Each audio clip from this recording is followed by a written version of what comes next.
Alrighty then, let's take a look at this new Wyze Cam V4. This is the Wyze Cam V4 from, obviously from Wyze. So this is their latest camera. It was released, I think, in 2023, or was it in 2024? Sometime in May.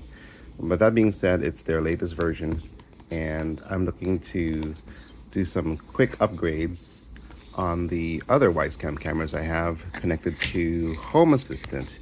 And although Wyze does not officially support OnVIF, which is unfortunate, there is a project on Docker and Home Assistant that allows you to actually connect these cameras. And from my experience, they've been pretty well usable. So, and I figured, you know what, I actually needed an extra camera for another part of the house. So, why the heck not?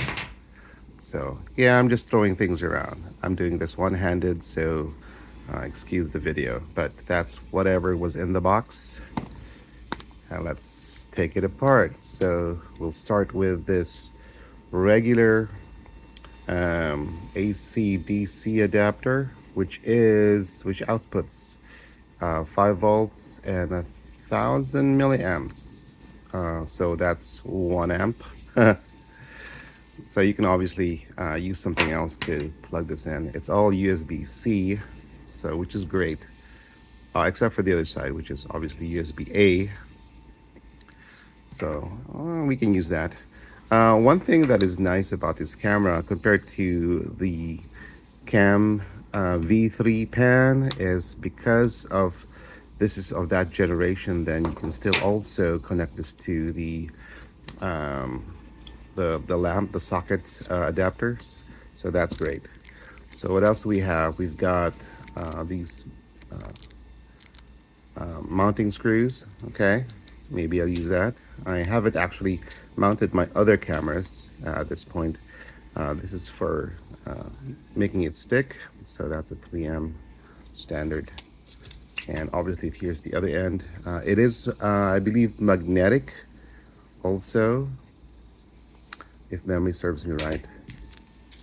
And this is the camera itself. So, and the other end is a USB-C connector. So, which, well, it's an adapter. So, which we can use for this, right there.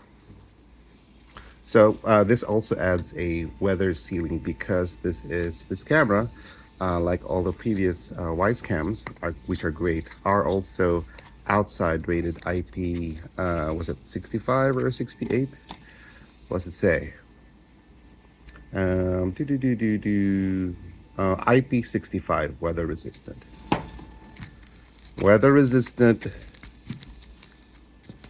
because of the nice weather sealing. All right, so let's take that, and right off the bat, even not within the plastic, we can see that that's that appears to be a bigger camera. It appears to, but I'm just saying that because of this big black thing over here, but no, really that's just the camera part of it. It also has compared to, I think, one other version, was it the OG, or maybe not, or was it the V1, which didn't have this, and the V3s, the Campans, they did not have this unless you bought an attachment or an accessory. They do not have this LED spotlight. And based on other reviews, the spotlights don't. There are upgrades like 72 versus 70. So in real world situations, that actually doesn't matter much. So there we go. That's a close-up view. And what is behind, and as you know, you can actually unclip this from the front and reposition it. There we go.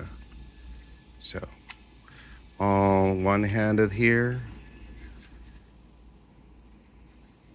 There. All right, so I was saying something about the magnetic part of it. Is it at all? Test it.